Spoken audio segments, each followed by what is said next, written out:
Yeah, perimetrium. Do we need It's this? in the slideshow that I gave you guys, I think last week or 2 weeks ago. And I try to give you all three, if there's three. Usually there's 3 different names for everything. Okay, everybody's clear on that? All right.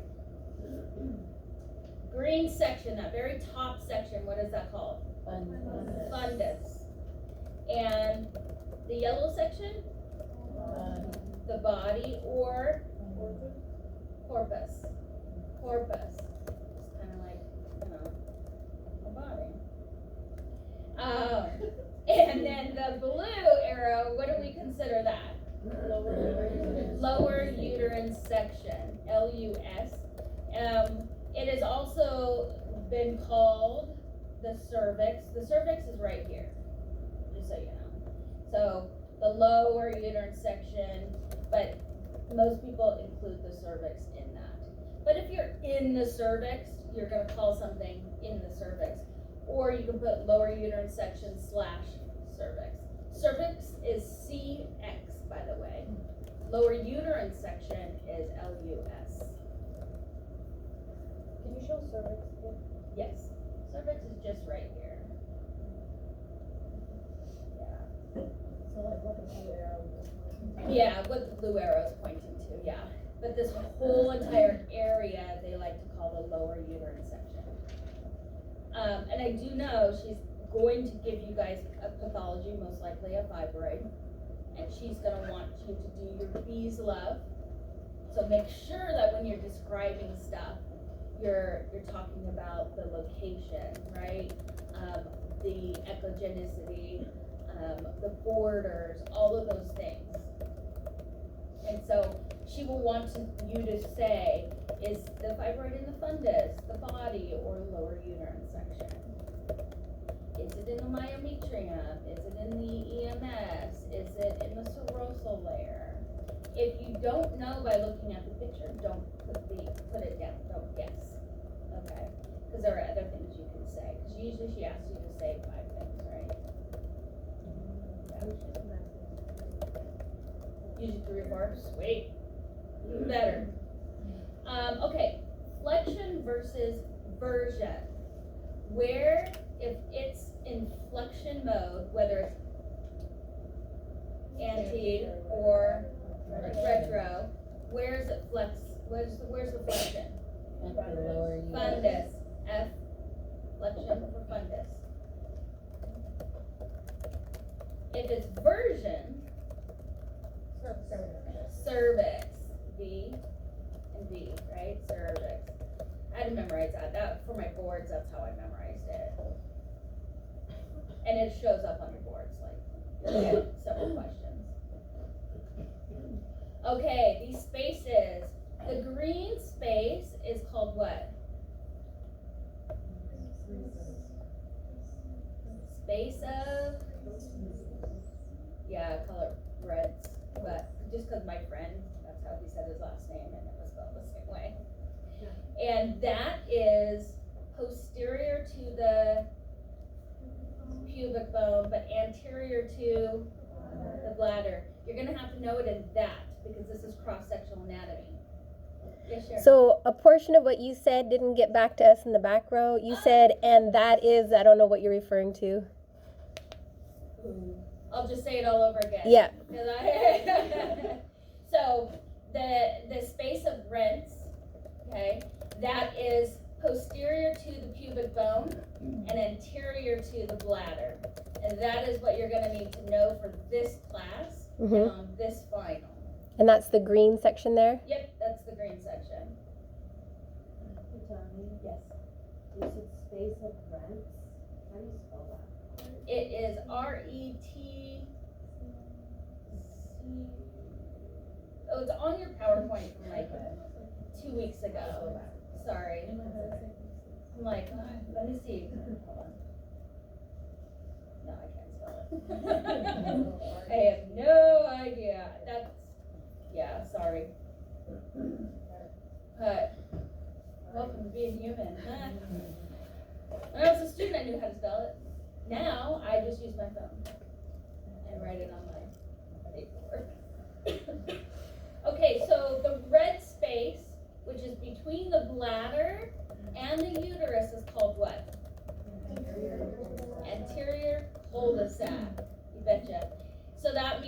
the anterior cul-de-sac is anterior to the uterus, posterior to the bladder. What do we also call this section? And the Does anybody remember? uterine? Yes, uterine. Yes. Because you're taking the bladder, the word for the bladder, and the word for the uterus. Know those interchangeably. So then the posterior is between the rectum and the uterus. So it's going to be anterior to the rectum and posterior to that uterus. What do we also call the posterior cul-de-sac? What, louder? Pouch of Douglas. Do we know why? Does anybody remember? I had an awful roommate named Doug. Doug was an He was an ass, man. Seriously. I couldn't wait for his contract to end and kick him out. But yeah, so just remember Doug, my roommate. It's also called something else. Does anybody remember? Recto-uterine? Yes, recto-uterine, because we got the recto and uterus. Yes. You will need to know that. You will need to know this for my class next quarter. It'll be an automatic. I expect you to know it. So, I bet you anything, this will be on the test. You may not have the image on the test. It may be in a language, right? Blank and blank is considered this. If you're between the bladder and the uterus, or blank is anterior to the bladder, what is it? So, know it in those terms. And be able to identify a fibroid. So let's just say we're in transverse, and this is, we are in the body because I can see an endometrium stripe. If we were in the fundus, would I see an endometrium stripe? No. Where is the endometrium stripe?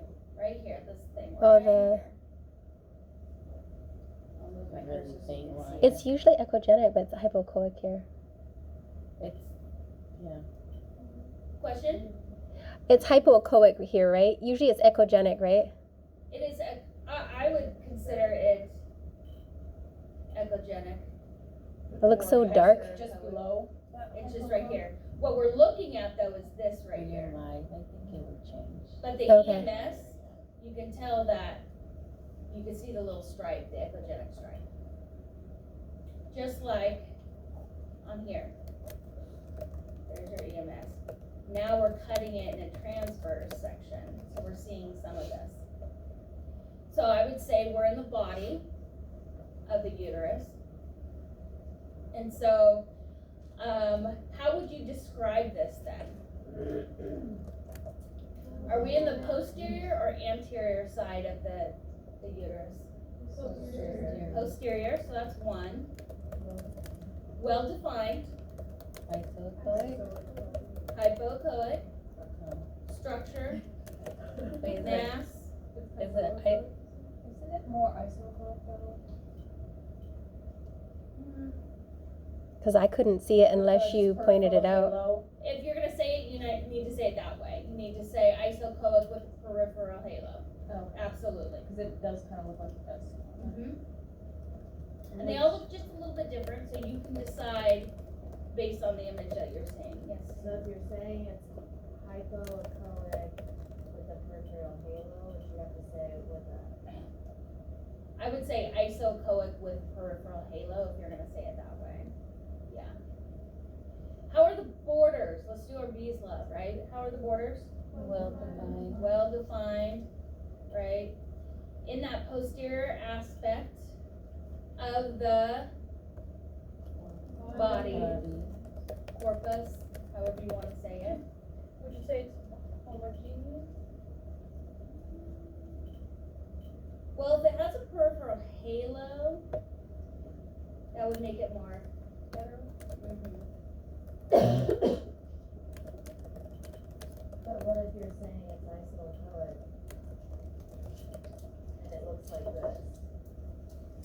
I would still say it's heterogeneous, just because we've got this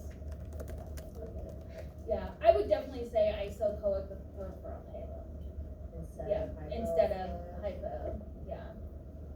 Just because if you look at this one in particular, you've got the same. Yeah. So, how do we know if it's vascular? The color on it. The color on it. So, if you were taking a final, you would say, if we put color on it, it could be avascular or it could be vascular, but there's no color. Letting her know that you're thinking, using your critical thinking. And usually fibroids, they don't light up. Yeah, they don't have a feeder vessel or anything, they don't light up. So they're kind of boring. And they're very hard to find. That's why majority of them will be isocoic.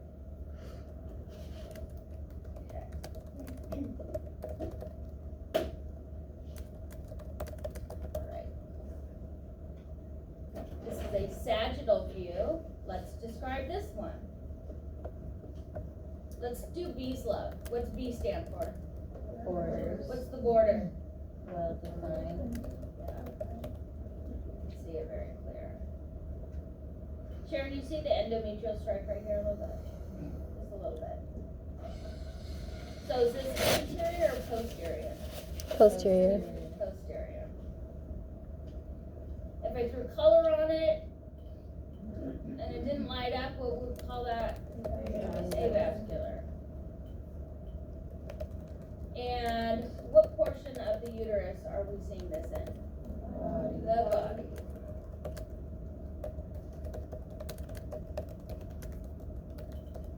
What else? Is there anything else we can say? Isocoic. I would say more isocoic. And how about the ecotexture? Yeah. This image makes it look hetero, but most of the time they're gonna be hetero. Yeah. Because they're filled with muscle and sometimes a little calcification you'll see in there, and they're hard to see, but when you see them, Is that a fibroid? yes. Okay. Yes, it is a fibroid. So we say isocoic. I don't really see much of a halo, so we wouldn't say that. Exactly, so you're just saying isocoic. Okay. But you can tell the border is pretty clear. Yeah. Not all the time. When you're scanning in the real world, sometimes you're just like, what? I literally have to go transverse sag sometimes for these, and then try to figure out where my eyes are seeing the borders. And then once my eyes see the border, then I will measure. But you're gonna measure these in sag and in transverse. You're gonna get the length, the width, and the height. Yep, AP. All right, any questions? How about if it's anti-parted or anti-flat? Nope, because we're just looking at the fibroid. So we don't care what the uterus looks like. Okay, but We just care where in the uterus it Are we is. gonna review that? Oh, yes. Okay. So this one's pretty circular, so it wouldn't really matter what two planes, Yeah. what transverse or sag. But if it's different, more oval, I guess, would we just do length and the longest, or does that You matter? just figure out where you can see the borders best. Sometimes I can Okay. see them best in transverse, and so I get my best two measurements there. And then in sag, then I get the other measurement in sag. So just where Yeah. we see it best. But if you do it in transverse, and sag is where you get your length. So remember that if you're doing it in transverse, you're getting your width and your height. And in sag, you're getting your length. Okay. You can also get your length and your height in sag. And your width, just your width in transverse. So it's gonna be one of those two case scenarios. When we get into the thyroid, TRA demands, so everywhere you go for your clinical rotation, in the thyroid, you have to do 2 measurements in transverse. So your width and your height are in transverse. And then in SAD is your length. And so I just by habit have developed a habit of doing everything that way. So if that's what you choose to do, that's just kind of what we're doing right now in the real world. Because that way I don't mess up the thyroid. And because my hand works faster than my brain. My hand will do everything, and then I realize, oh, I just did the whole thyroid. Yeah. Trust me, you'll get there. It's only been out for what, a year and a half? Yeah. So there's so much hope for you guys.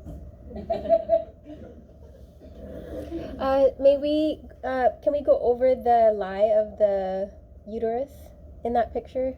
Yes, in this picture, are we transverse or transvaginal? Transverse. Or transabdominal or transvaginal?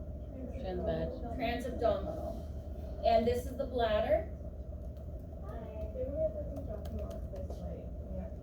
Okay, just keep them busy somewhere in the back. Yeah, as long as everyone else is trying to. Hi. Okay, so the normal position of the uterus is what? Anteverted. Anteverted and anteflex. That's exactly what this is. But because the bladder's full, what is it doing to the uterus? It's pushing it. Yeah. I have a question.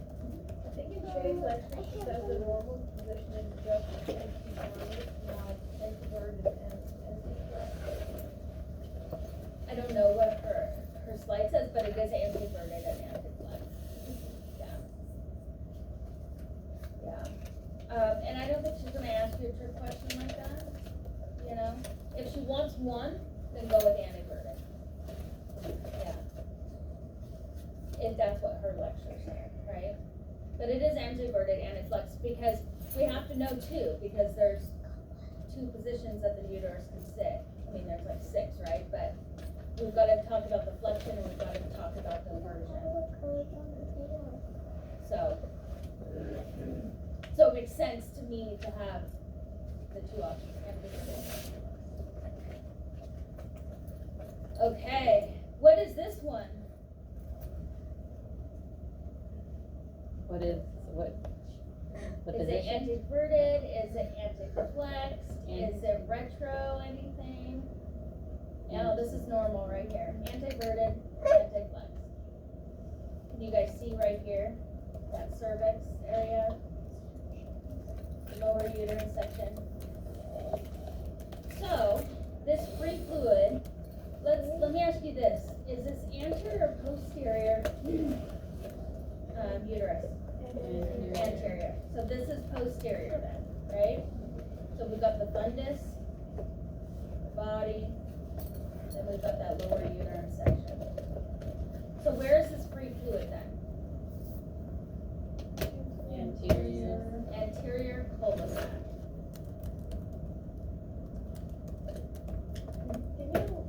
For me, it looks like it's just anteflex. Where is it verted? Oh, I mean anteflex. It's really hard when you're in a transvaginal view. You guys just kind of have to memorize what it looks like, and to get through your board senior test. When you become a tech, you have access to pictures and the internet, and so you can look at it and go, well, it's this. Because there are sometimes where even my clinical instructor, my CI who's been doing this for 16 years, she's like, ugh, is this neutral? Is this? And so we'll look at it and try to find a picture, right? But you'll scan enough that you know what normal is. This is normal, this is anteverted, anteflex. So I'll look at this all day long and know that what it is. I think it's scanning, but it's also looking at images. That's just gonna take a little bit of time. It's okay. Just have to be patient with yourself. Oh, no. Okay, so this is transabdominal. Where are we seeing this free fluid? Posterior cul-de-sac. Posterior cul-de-sac. This is all gas and bowel, by the way. All this, that's the rectum area.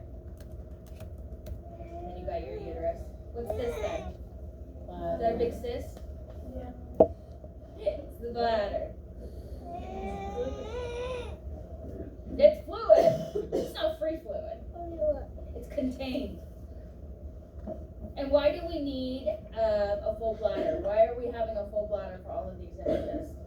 Or window. We need an acoustic window for the penetration, right, of the ultrasound. And so fluid does that, so we fill that bladder, and now we can see this. Otherwise, we see nothing. Yeah, just a bunch of gas. Am I seeing a tiny EMS Very in miniature? Yeah, we're probably either very, almost, right. Because when we're scanning, we're going right to left in Okay. the sagittal plane. And so we're not quite in mid here, so you're not really seeing a very good EMS. But this is transverse, right? This is sag. Mm-hmm. You see how it looks like a sock almost? Oh, okay. Gotcha. Yeah. So it'll look like a little sock. You see that? That's the sag. Because transverse is going to be more like this shape. The bladder almost looks transverse with a little bit of like a mass. Transverse. Oh, okay. Yeah. So don't judge it based on the bladder. Okay. And would this be Antiverted. no antiflex? And antiflex, antiverted. We just can't tell because guess what? This bladder is full now, so it's gonna push it. But I know because it scans enough that this is antiverted, antiflex. And when the bladder is full, this is what it's gonna look like. So this is what you're gonna get, the most common antiverted antiflex. So you will know when it's not normal. I just want you guys, what is normal, right? Because when you see something that's not normal, that's when you've got to start thinking, oh, this uterus is in a different position. Yes. So, since when we look at the uterus, you can have a full bladder so you can see it, but won't that change, like, since it's pushing on the uterus? How are we gonna say? You're going to know because when you see it, again, like this, But how about exam? if you see it like this, you know it's antiverted, antiflex, with a full bladder. If there's no bladder, which she's not going to give you a picture without a bladder, it would just be like that, right? But once the bladder fills, it slowly just does this, so we can see everything. I know, it's a little bit hard to get the brain around until you guys start scanning it. I know I say that all the time, but once you start scanning it, it'll kind of make sense. Know what normal is. And normal is antiverted, antiflex. And if it doesn't look like this, then you know you've got something else going on. Okay? And we can look up some images after class is ended if you guys want. Oh, so this is a transvaginal. What do you think this is? It's retro. It is retroflex. Not retroverted?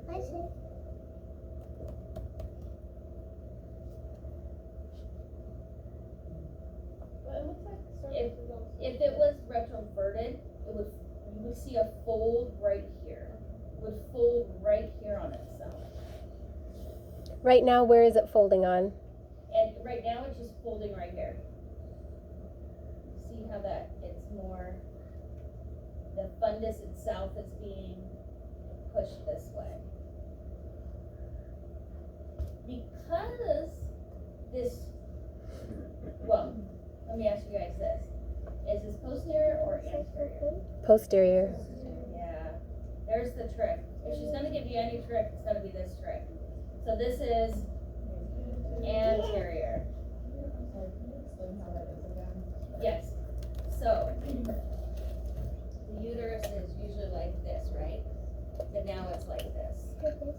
So when it folds on, which nobody can do, but let's just do this part, right? So let's say this is anterior. And now it's folding this way. So the anterior now is the opposite end. So this right here, normally, this is gonna sit like this, right? And so this would be the posterior side. And the anterior side is usually like this. But now, we're bending it backwards. So this is anterior, this is the posterior aspect of the uterus, because we're talking about just the structure, okay? So normally the fundus is here. So if we're taking that fundus and bending it, right? So anterior when it's in this position, posterior here. So where would this fluid be? The fluid follows the uterus. Anterior. So if it's retroflex, then by definition, that down there would be. Yes. Down there. Yeah. It will be, anterior. Yes. It's always going to follow the uterus. And so since the uterus, this is the anterior portion of the uterus, it's going to be anterior. I literally worked last night and asked all the texts just to make sure I was teaching you guys right. I'm like, man, it's hard to wrap your head around it. I was like, I'm not teaching them wrong, am I? And Jennifer has been doing this 25 years. She said, no, that is anterior. It follows the uterus. So I was like, okay. Because I put this picture in to trick you guys. Just in case you get tricked on your final. Because I have no idea what it looks like. Yes, Sharon. I just wanted to go back. Your little trick, your V trick, Yes. is cervix antiverted, isn't it? What? This is antiverted. I thought you said it was anti-flexed. This is It's Or retro. retroflexed. Just the fundus is turned on itself. So it's antiverted retroflexed. Yes. Oh, okay. Yes. If it was or if it was retroverted, then you would see this come this way, and then it would fold right here, and then fold again. So Okay. you'd see like two major, really weird looking folds. All right, you guys see plenty of notes on this So picture? this was just retroflex, this picture. Yes. Sorry, I do have a question. No, don't be Because, sorry. from your lecture last time, retroflexed is more what you're describing as retroverted. Retroflex is where the fundus is completely in the back end. So right here, the fundus is normally here, Yeah, and now it's here. yeah. So now it's, But in the pictures from the last lecture, you have it more like where it's both kind of like, you know what I mean? Oops, sorry. let me see the picture. Yeah, I was gonna ask you. Show me the picture. I don't want you guys to be confused. Why did we start at 1 instead of our regular time? It's always at 1. She had it 1:30 last week because we had some kind of issue with the PowerPoint, the Zoom lecture with. I believe I watched our schedule and it was one subject. Interesting. I will check at home. Maybe by my brain tricked me, you know. Yeah, I'm like, yeah, it would make me feel all weird too.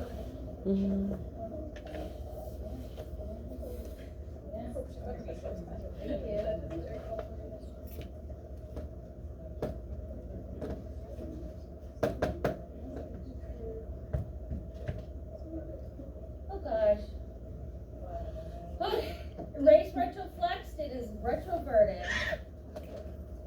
Sorry. I can actually see because it's turned right here. It is retroverted, yeah. It is retroverted, not retroflexed. Masha is happy too now. My apologies. Oh my gosh, you guys. But So does we're that correcting mean- it now. This is why I just don't be afraid to say something, you know. Remember, this is my first time. So, but you can tell how like I just pull out images to know, right? Sometimes. So it is actually twisted. You can barely see it, but in this image is right here. And so it's being twisted right here. And that would be the lower uterine section, not the actual fundus. If it was retroflex, then the fundus would. It would be doubled on itself. So retroverted, not retroflexed. And see how much they really care about this in the world? They don't. They just want us to know that this is posterior, this is anterior. So so that we know where the free fluid is, or if there was some kind of fibroid or something. So I taught you properly that this is posterior and this was anterior. However, it is being bent at the cervix lower uterine section. Toni, can you pretend there's a mass somewhere on that and help us Yes, identify it? I'm gonna put a mass right here. So where is this mass? Posterior fundus. If it's right here, yeah, posterior fundus. When you turn on it, it is most likely gonna end up in the right or the left. Turn on it like transverse. When you turn into transverse, that's too complicated for you guys until you do it. But it'll end up being on the right side. Yeah. But that's okay. So right here would be, it's a fundal on the posterior side, what we could say isochoic, non-vascular, right? It's exactly what I thought. Yeah. And then you guys can see that EMS, that stripe. So the most important thing about this picture is that none of this is posterior, this is anterior. I mean, I highly doubt she'll even ask me retroverted or retroflex. It's gonna be knowing what side's posterior and what's anterior. One more question, just to clarify then, we don't have to label two aspects of the location, just the posterior. We don't have to say, I'm just pulling it out of my head, posterior, inferior. Like if it's sag, it's not superior, inferior anymore. When you say fundus and then you turn on it, you're gonna be able to say if it's in the right or the left. That's all they need to know. Okay. Yeah, and sometimes it's just right dead center, right here. And sometimes they hang off too. Those are your little hairy scaries. They'll just bulge out right there. We call them pedunculated.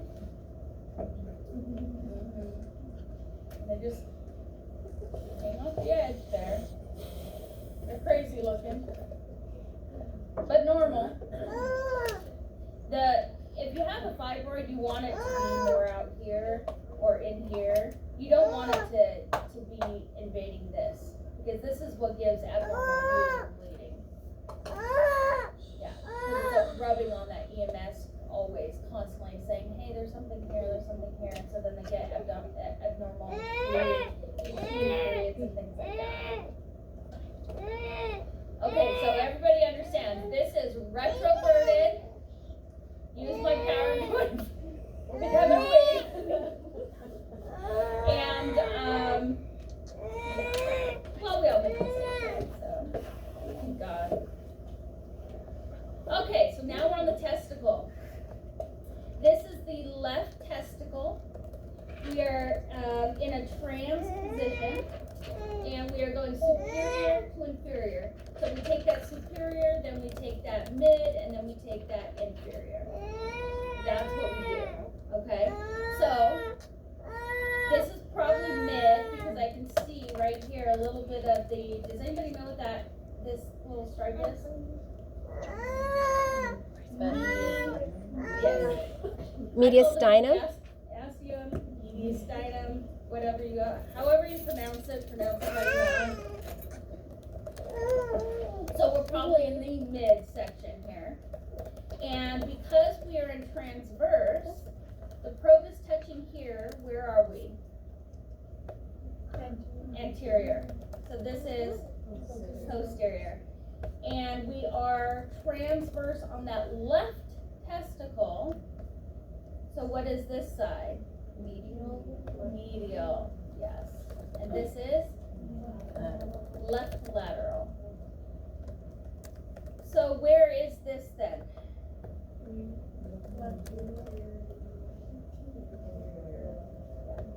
Left testicle, medial, anterior. Let's describe it. How about the borders?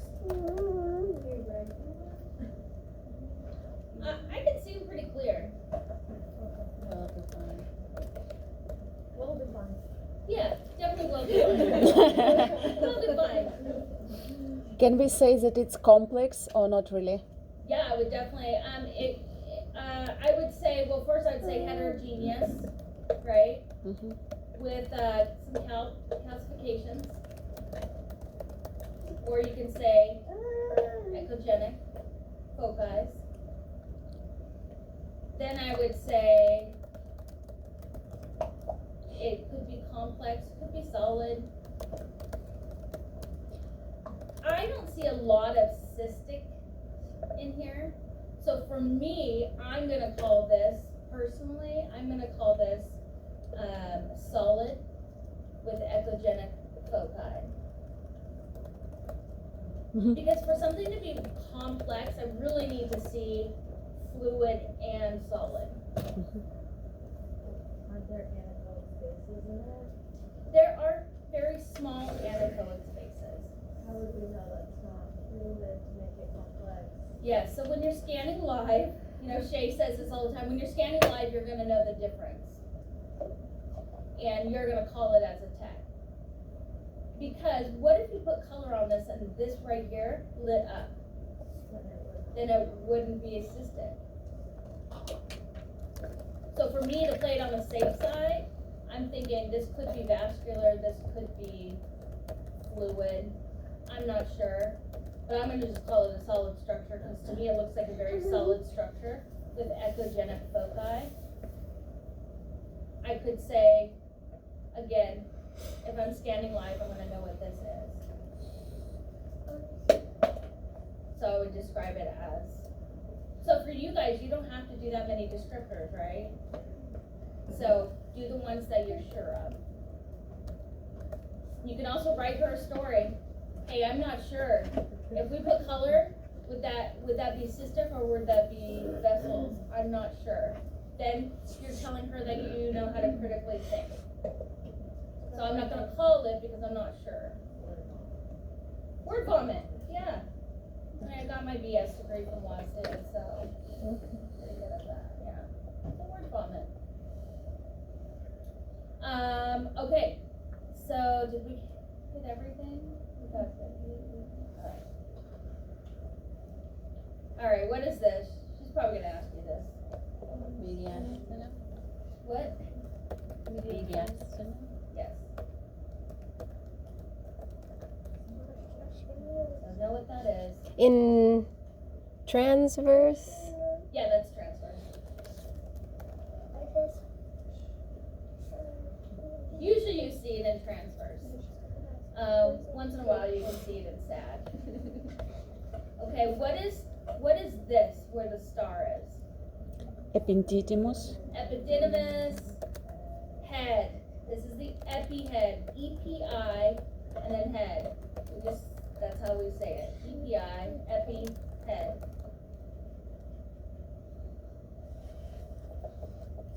And is the vasculature in the epi head similar to the vasculature in the body?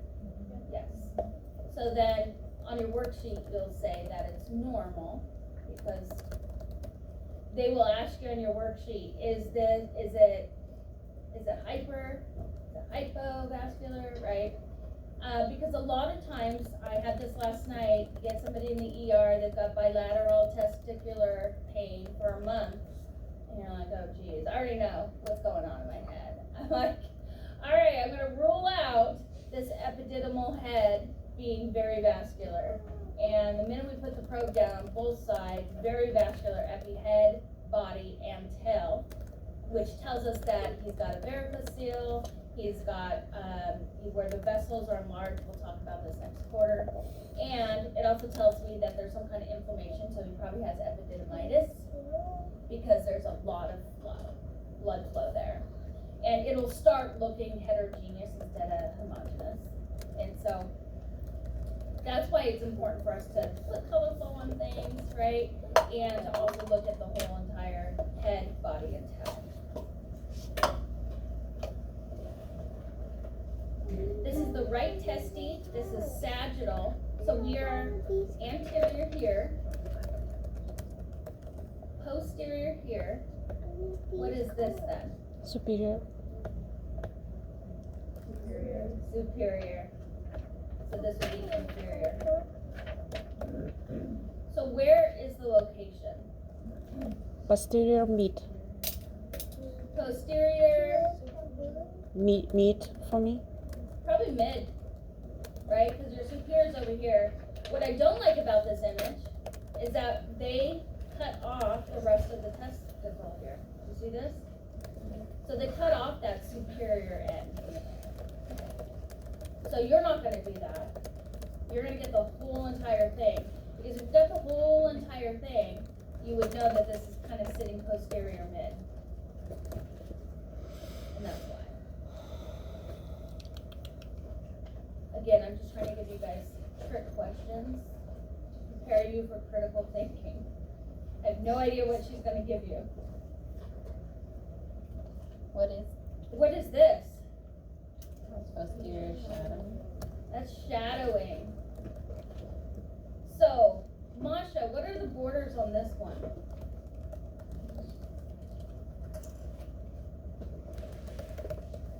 What are you seeing? We can clearly see them, I but forgot the word. they're clearly They're well defined, but they're what is it called? Irregular. irregular. I forgot the word. Yes, they are very much irregular. This is cancer and what it looks like in a testicle. And they've waited so long to come in that we're getting shadow because it's starting to calcify. So this is definitely very heterogeneous.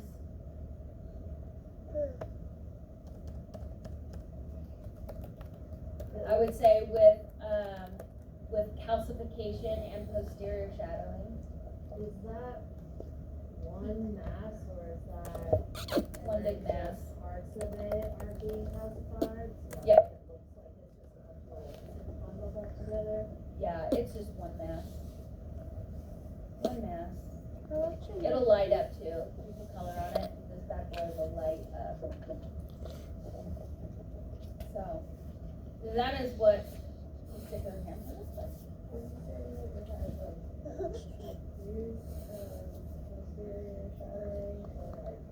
I would just say posterior shadowing. Yeah. Don't overcomplicate it. Right. Sure. Is there free fluid on the inferior side there? In this? No, on the inferior side of the right Here? testicle? No, they just did a bad scan job. Okay. So again, they cut off the superior aspect here, which you guys won't do. They cut off some of the lateral aspect here. Because I can't tell, this could be fluid.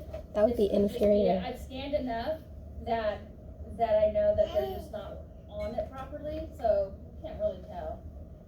But looks like there could be trace amounts of fluid right here. Okay. But here, I can't tell you because I don't think their probe is touching. Okay. And that's what it'll look like when your probe does not touch.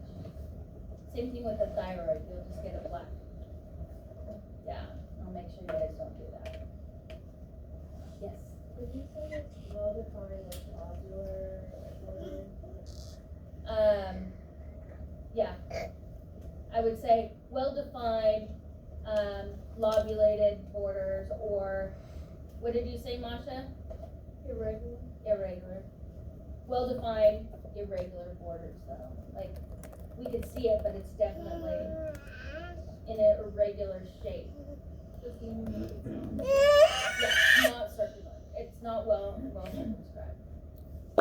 Wait, why would you say well defined? What, you don't have to say it's well-defined.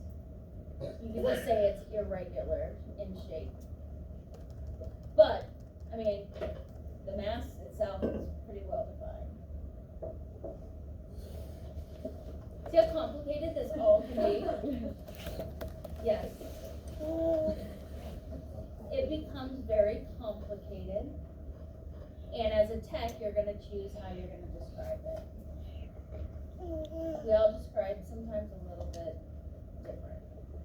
And So don't tricky. be afraid if Shay describes this a little bit different as well. If I don't She know, I probably would won't, not she write may what. say, choose well defined, whereas I would say irregular shape. It's okay. Because they're both true.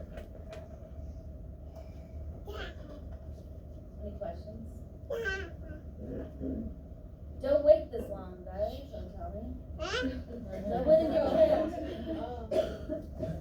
Got a guy who came in and it was like 15 years. He had some weird pain and felt a lump and just didn't come in.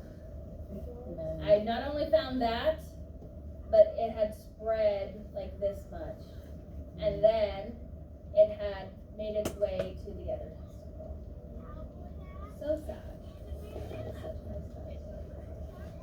All right, let's talk about today's lecture. We are going to talk about the thyroid gland and its relation in cross-sectional anatomy. So what do you need to know for this class in particular? And next quarter, you're gonna have to memorize everything. So like, don't try to be a superhero. Just know what's anterior, what's lateral, what's medial, what's posterior. That's what we want you to know for this class, okay? So this is what the thyroid looks like though. It is a butterfly shape. And so you've got the trachea, kind of wraps right around that trachea. And this we call the isthmus. And you will see this in ultrasound. We measure the isthmus because it allows us to know is the thyroid swollen or not. Then we have the right lobe and the left lobe. In the posterior aspect, you see the isthmus here. But in the posterior, you're going to see parathyroid glands. We typically don't see the parathyroid glands because they're so posterior, unless there's something wrong with them. Okay? So don't be hunting and pecking for them. If you don't see them, it's a good sign. Okay? So this is the frontal view. This is the posterior view. Again, frontal view, posterior view. What is the little, like, projection? I was not gonna say it because I didn't want you guys to feel like you had to. It's called a pyramid. It's I'll teach it to you guys next quarter. Yeah. But it's just this little thing that hangs on, and it just like that little thing in the back of your throat. It doesn't do anything. But it sits in the superior aspect, and you can't even see it on ultrasound. It's always on that. It's always going to be on the superior aspect of that. It's always on the left side. Not always, because there's a lot of anomalies, right? Some people are born with it, but it's always supposed to sit on the superior aspect. All right. So for the thyroid exam, you guys, we use a high frequency linear probe. Typically the 12, we call it the 12 linear, and that's what we're going to use for superficial structures. So everything I teach you next quarter, we're going to be using a linear probe for small parts. Okay? So important to know that it's linear, high frequency. With your guys' physics class, you probably understand the difference between curved and linear at this point. Yeah, so curve is going to penetrate, right? And so it needs a smaller number to be able to penetrate. Whereas a linear uses a higher frequency because it can see things superficially, so it's going to have a higher number. Hopefully that helps. Those are really baby terms, but. Okay, so this is what it looks like in a transverse plane. You've got the right thyroid, the left thyroid, and then you have the isthmus. And makes sense if you're in transverse. We're here anterior, right? Posterior here. This is going to be right, and this is going to be left. So here on this image, we only see the isthmus on the right side. So we're going to be anterior here, posterior down here. This is going to be what? Medial. right medial, and then Lateral. lateral. Right lateral. So, as you can see, the very first shot we take in ultrasound is this image, by the way. It's called the buddy shot, just like the testicles, right? So the testicles and the thyroid are very similar in how we do things. We do the buddy shot, and we slap some color on it, make sure that the vasculature is the same. Then we zoom up on the isthmus, take a shot of the isthmus, and then we measure the isthmus right here. That's it, one measurement of the isthmus, and it's 8 inches. Okay? Then we go to the right and the right only, and then we chop it into our 3 sections, right? So we go superior to inferior. So it's superior, mid, inferior. And so then when we go sag, we're going to start medial, mid, and lateral. So it's boom, boom, boom, boom, boom, boom. So very similar to the kidney too. I don't know if you wrap your head around it, but the kidney is 1, 2, 3, or 1, 2, 3, and then 1, 2, 3. So everything is superior, mid, inferior, and then medial, mid, lateral. Or some of you like to start lateral, that's okay. Lateral, mid, medial. Kidneys are that way, your thyroid's going to be that way, your testicles are going to be that way. So that's a lot of the things that you guys do in ultrasound are going to be that. So just memorize that, and then let your arm do its thing. After a while, it just does its thing, I promise. So the isthmus, we get a picture of it, then we get a picture of it measured, and that's it. That's all we do with the isthmus. Then we focus on the right, then we focus on the left, and then you're all done. So again, here's the isthmus, here's the right lobe, here's the left lobe. What is this? Thyroid cartilaga. Trachea. Oh, talking. Make sure your patients are not talking during this exam. Ruins every image.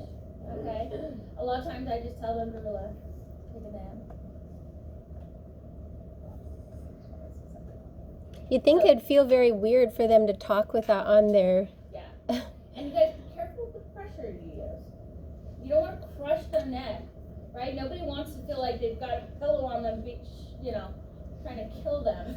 So, we had that with one of our students, poor patient, but well, a lot of times I ask, hey, is there any feedback I could give my student, right? And, I didn't want to say anything, but they were pushing pretty hard. Like that. And then I go in with my little light touch,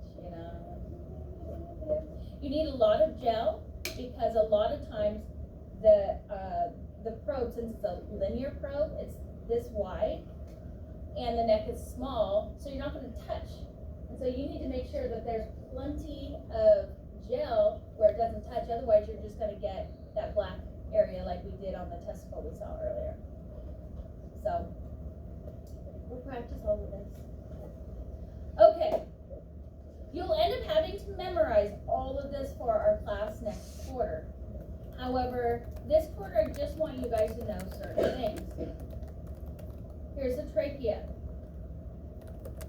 It is posterior to the thyroid gland. Posterior to the isthmus. The thyroid gland, as you can see, wraps itself around that trachea. The right lobe is to the right, the left lobe is to the left. The CCA, common carotid artery, is lateral to everything. Here's the other common carotid artery. You see how both of those, the right and left, they're lateral. So if she asks you, the common carotid arteries are what to the left thyroid, then you have to say it's left lateral, right? Because if it was right, it'd be right lateral. Would you also say it's posterior? It can sit posterior, but the biggest thing is knowing that it sits lateral. And not all thyroids are going to look exactly the same. She just wants to know that you know it's gonna be sitting lateral to that thyroid. Because it doesn't go through, even though it looks like it's going through the thyroid in this image, it doesn't go through. It's actually lateral. This is where we check to see if somebody has a pulse, right? So it's very lateral. Vertebral body. That is your spine. Where is that considered to the thyroid? Posterior. The isthmus is what? Anterior. Yes. It is anterior. These are muscles, which I have another slide for you and we'll talk about those. Right here in this space, very lateral, is going to be the IJV, internal jugular vein. Why can we not see it on this image?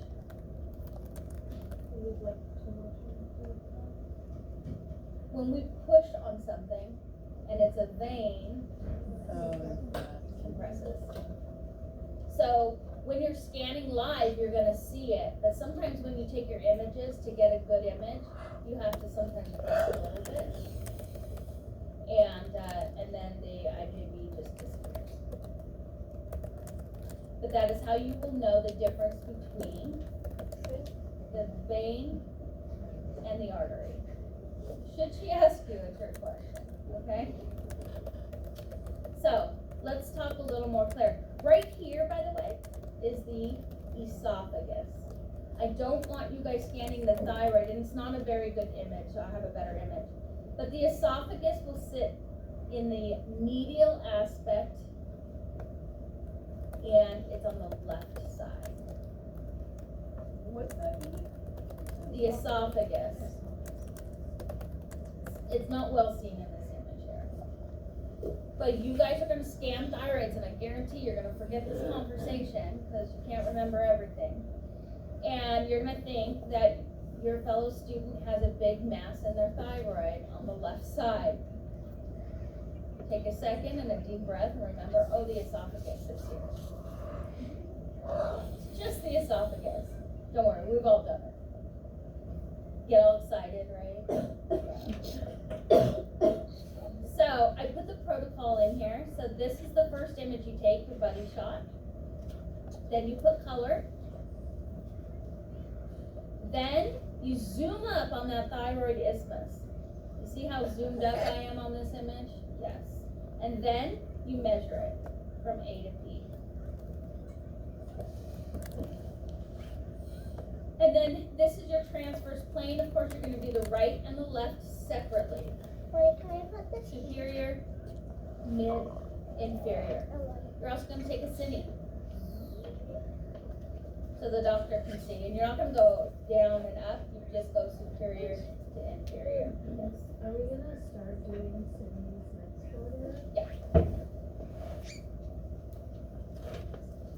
When you're in Sag, how weird, but this is what a Sag thyroid looks like. Kind of looks weird, right? Yeah. So a lot of times you have to put the wide scan on in order to get the whole entire thing in the image. She's going to teach you guys something called stitching. And a lot of times we have to stitch two pictures together and then measure. Because the thyroid gland could be too long that we can't get it in one image. But note to self here, wide scan on the Sag. Otherwise you're not going to get it. Unless they have really, really tiny thyroid. So in sagittal, again, we're going to go medial to lateral or lateral to medial. I always just like starting medial. You will see the vertebrae, by the way, the spine, and that lets you know that you are as medial as you can go. And then you're going to fan out. You take medial to lateral, take a cine. Then what you're going to do is go back. Most medial aspect, I always try to get vertebrae in mind, and then the most medial aspect, make sure there's no hairy scaries. And then I go to the mid, and then I go lateral. And you'll know you're as lateral as you can IJV, because that's when you start hitting what? The carotid. Yeah, you'll get the IJV in the carotid, and that means you're as lateral. Okay, so that mid picture is where the bulk of the thyroid tissue, and that's where you're going to measure. You're going to do your length and your height. We only measure the width in transfers. Whoop. There we go. But on a thyroid, if you find a nodule, not an esophagus, a real nodule, how are you going to measure it? Do you remember?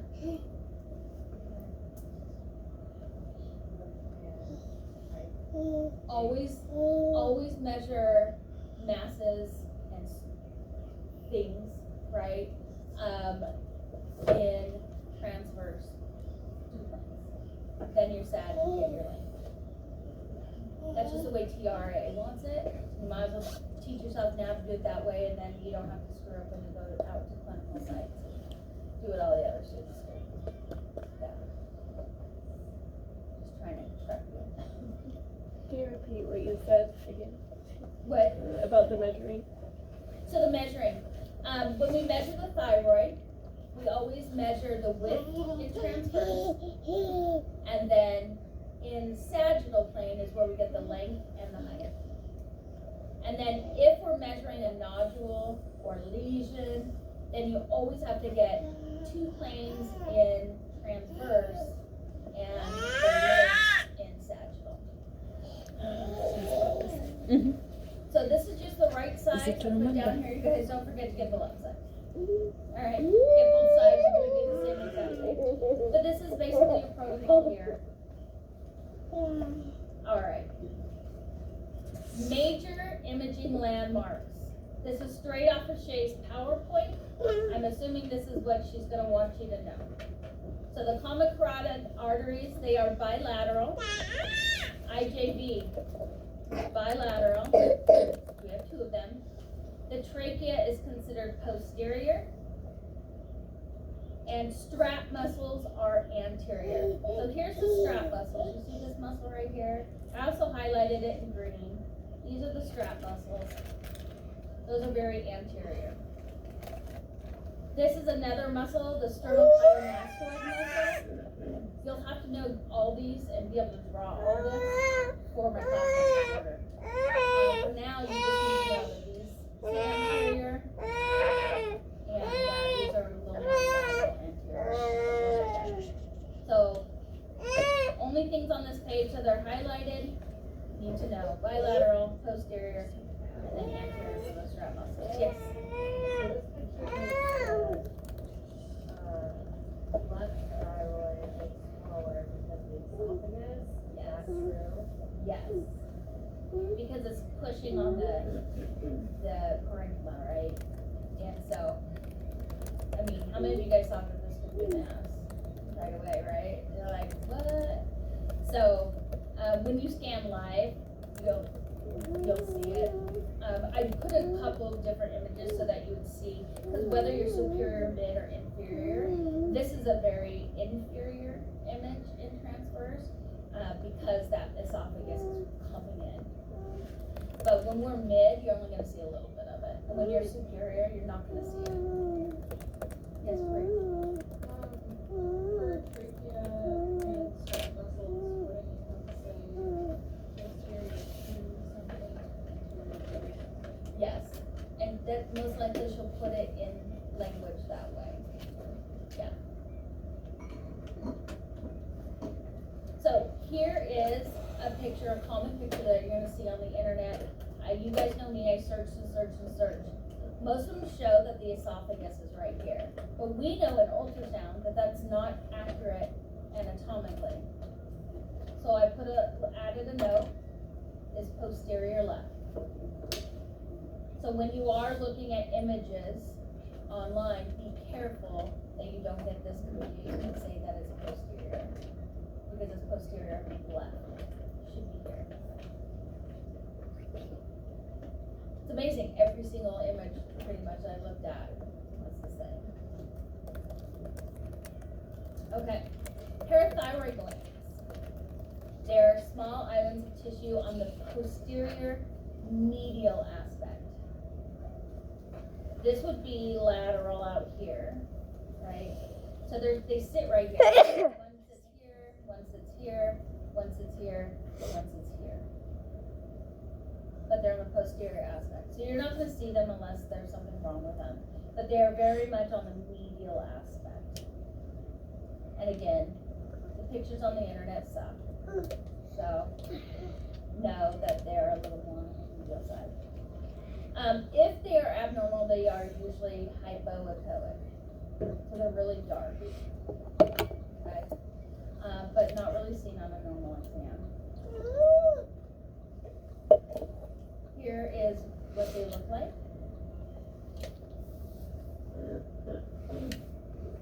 And this one is kind of normal. This one, not so normal. Here is what they look like when they are abnormal. You should not be seeing them.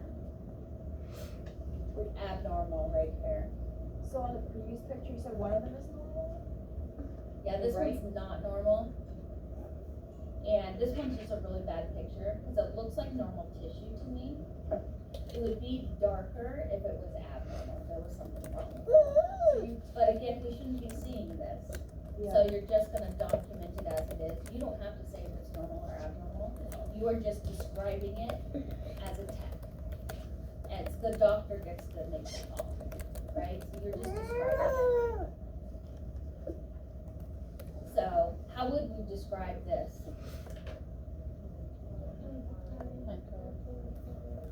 This one's simple and easy, right? Well defined, hypoechoic. I don't know if I slap color on it, what it's gonna do. Most likely light up. And yeah, I would say heterogeneous. And then you're gonna measure.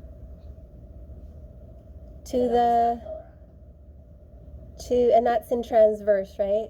This is transverse. So that would be posterior. Measure here to here, and here to here.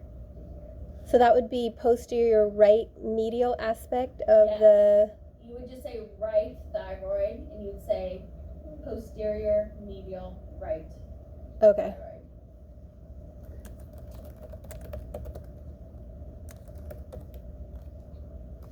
So posterior medial. It is also depending if we where we're at, it looks inferior to me as well. And then this one here's your Sag image. Don't these look like a little weird? Oh, would it be inferior if it's a transverse? We couldn't say in But transverse if it's very inferior. easy to She just describe, know right? how it looks. I In hope Sag. well Yeah, circumscribed. okay. But actually we couldn't say. Okay. And I don't know if this image is medial, mid, or lateral, so I can't say what it is. It looks like it's kind of on that inferior side again, though. Because this is superior. That's a Sag picture. Yes, So this is a Sag.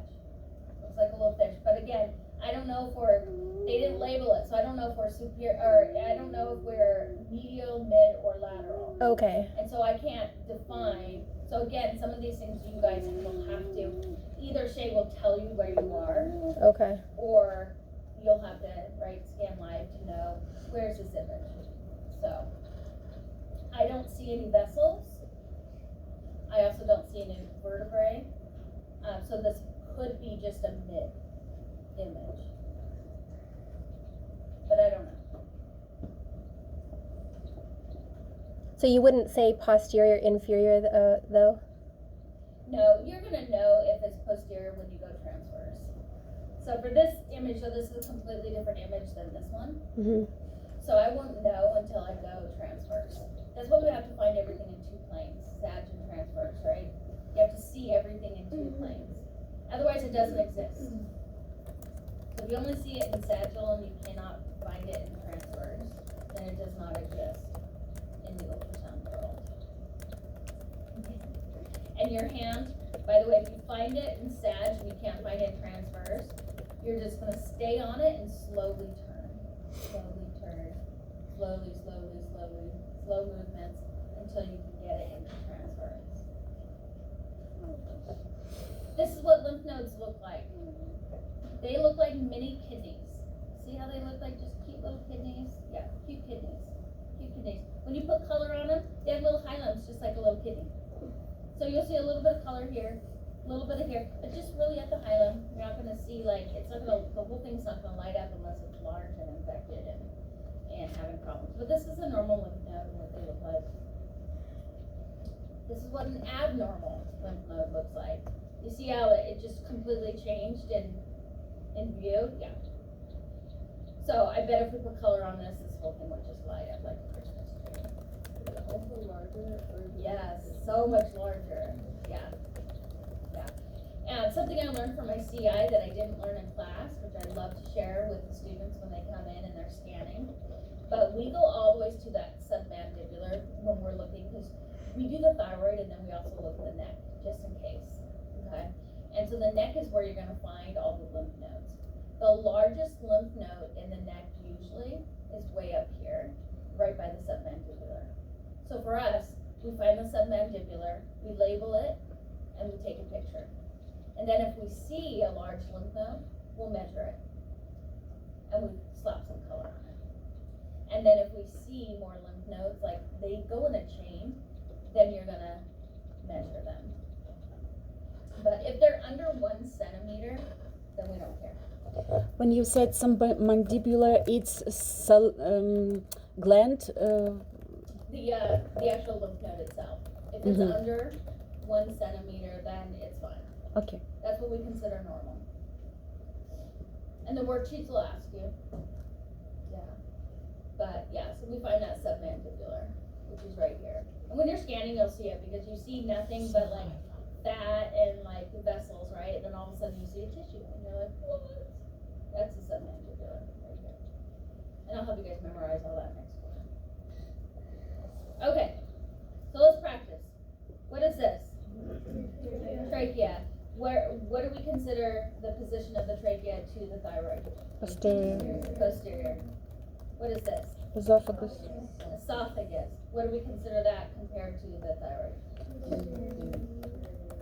Medial, left, right? This is left, so left medial, posterior.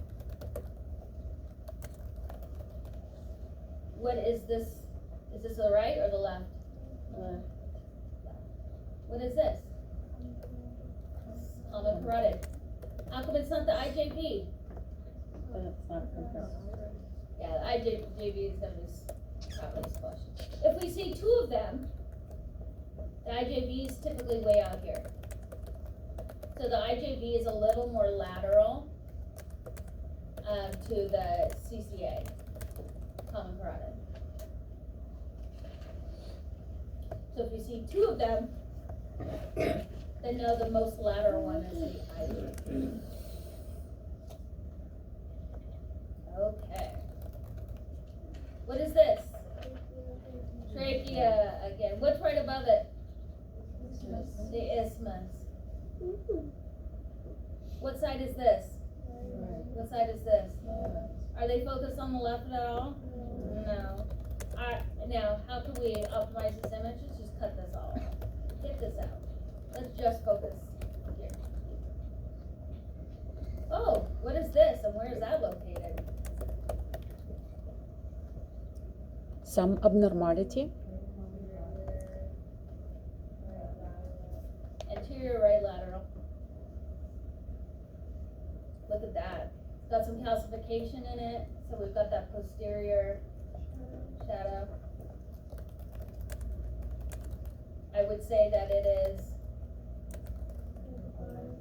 well defined, heterogeneous, and I would just say it's a solid. I don't see any fluid in there. So solid with calcifications. On the worksheets, just so you guys know, which you guys will get to see them all next quarter. The worksheets we'll just say calcification, you check yes or no. Okay, so you're not having to describe too much. When you're learning and you're new, we want you guys to describe things, but once you become a tech, literally you're just checking boxes and you're writing the location.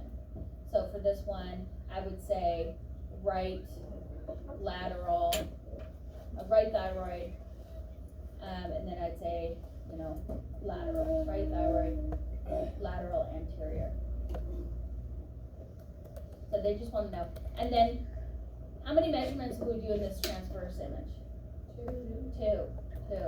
Super important, because when we do what we call FNAs, fine needle aspiration, that is when we're doing a biopsy of the thyroid. And some of you guys will go to places where they do procedures, and you'll be a part of it, and I hope you learn how to do an FNA. They get pretty bloody, but you're there holding the probe, and the doctor is sticking the needle in. And then you can see the needle bouncing back and forth, and they're just getting tissue samples. They have to do that 3 times. So we call it pass 1. So it's our job to label it pass 1, pass 2, pass 3, and then we collect the samples and put them in a jar and label everything and send them to pathology. But that's how we check if they're cancerous. They have to be over 1 centimeter for us to even be concerned about them. And typically if there's calcification, so there's a whole, you guys are gonna learn, but there's a whole criteria in patho, she's gonna teach you guys, on when we biopsy something. Again, you guys aren't making the decision, you're just doing the technical report. So you're checking off, is there calcification? Yes. You're checking off, you're putting the size, right? And what is it made out of, right? Is it solid, is it cystic, what is it? And then the location. The doctors make all the other decisions, they have the criteria. But you need to know what the criteria is to help the doctor, right? Is it only in the thyroid that we measure transverse? Yeah, it's only the thyroid that they're very specific about the measurement. Oh, in the 2 planes. Okay. And yeah. I just happen to measure everything most of the time that way, just because it keeps me fresh and I don't mess up the thyroid. But yes, and by the way, the thyroid can be diffusely like heterogeneous and nodular. And in that case, you're not measuring everything. You're just saying diffusely nodular. Don't be the tech that measures like 12 things on the left and 12 things on the right. In fact, we only measure 3 on the right and 3 on the left and 2 in the isthmus. That is our maximum amount. So, if a tech before you, however, measures more than that, then you have to measure everything they did and label them exactly the way they label them. It is a pain in the butt. So don't be that tech. During sterile procedure, do we have sterile cover for our probe, or we just sanitize it? What? For puncture, it's like a sterile procedure, and we in the same like area where they puncture that. Do we need some It's all sterile? sterile, yeah. You'll learn how to do all that. Yeah. Be- If you do procedures, they'll sterilize everything, and you have a cover on the probe that you put, because, sorry to say it, but they have FNAs, they get pretty bloody. I don't like them. I'm like, but you guys are gonna do drain ascites in the stomach, you're gonna drain fluid out of the lungs, you're gonna help with the FNAs. These are all procedures that we do that they need ultrasound to guide the needle. Yes. And some of you at Ellenmore, they actually have a specific team that does it. So I don't have to do that at Ellenmore. But when I was at other places, there's always an ultrasound tech that does the procedures for whatever that day. And they have them, lined up. So it depends on where you go. CHI, the techs work with the interventional radiologists, the IRs. And multi-care typically has their own staff that they've trained specifically to do it. But you guys may be stuck doing biopsies as well, the liver, the kidneys, things like that. Be prepared. I would rather, as a student, you go somewhere where they teach you how to do procedures, so that you at least know how to do them. So you're more valuable to the marketplace, to get hired. when I was doing a clinical rotation at CHI, I actually was lucky enough to go to the operating room. And as a student, that's a big deal because they don't get to do them that often, but it was for cancer of the cervix, and they use ultrasound to guide the needles up into the vaginal canal, into the cervix, and then they put radiation directly just at the cervix. So hopefully you're at a place where you'll get a chance to be a part of that and see that. I thought I was gonna pass out. Let me just tell you this right now. I was like, oh my god, I can't. OR room. Oh. And if you do peds, you end up having to go into the surgical room a lot. So my friend often does when they're removing things from the brain, removing cysts, Wilms tumors, things like that, right? So in peds, you spend a little more time in the OR than you would if you do regular adult. Did you actually have to do that ultrasound? Was holding the probe while operation was? Did I what? I didn't have to. Oh. Yes, I didn't have to, and I didn't want to. I may have taken Xanax to get through it, but I'm glad I did it, because now I'm not like a baby. I'm not a wimpy wussy. I saw it, I did it, right, and I'm proud of myself that I got through it. My head rubbed up, but don't ever do that. Don't take Xanax when you're working. You're not supposed to do that. No one told me not to. Now I know better, but nobody knew then. Yeah, don't do as I do. Oh, but I had a very stressful environment, okay? Because that was like, had nothing to do with this school. And it was definitely, I was in a very stressful time. Okay. Is it the left or the right thyroid? Left. What the heck is this? Large. Yeah, it is enlarged, but this right here, and you will commonly see this, this is a mass or lesion structure, whatever you want to call it. But this is definitely, you can tell, it's this whole thing right here. Is it got septations? And, I mean, I would just call this, this would definitely not be complex. It would be a solid structure. Yeah. But of course we have to put color on it, right? See what happens. Is it lit up? Is it hyperemic? But yeah, it's well defined. We can see it. And I'd like to say that it's more isochoic. It's so hard on these black and white pictures, you guys. You know. But I just don't want you to be fooled if you're scanning somebody's thyroid and you really think the whole entire thyroid is a mass. It's a very viable thing, very possible. And I had somebody's thyroid more inferior look like this, and the bone is right here, so you can only go so far. And I couldn't get the whole entire thing with my linear probe because it went so deep. And so you guys have to use critical thinking here. You may have to pull out a curve if that happens. And so I pulled out the curve and kind of put it right here and just kind of dug in right above the bone, but inferior. And I was able to get the whole entire thing. It's a very ugly image though, but you can at least get the size. They're gonna throw them in CT though. So. And CT is gonna be able to see everything.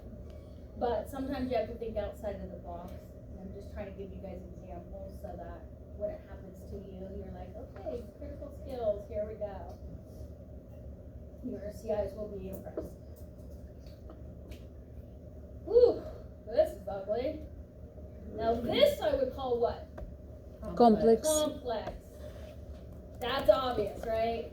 Complex. Well defined? Mm-hmm. Yeah, well defined. Look, we've got color. Is it lighting up? Yeah, so it's got some vascularity. I would even say it's hyperemic. What else can we say? This is the sagittal left thyroid mid. Where are we seeing this? Is it anterior or is it posterior aspect? Both. Like it's too big to say it's anterior or posterior. But I can see anterior tissue here. You would better say it's posterior. So I would say the posterior aspect. Yeah. But it's mid. Definitely in the mid. It's basically taking over. But we don't know until we see it transfers, right? So we can't call it unless we see it in 2 points. And then we will know.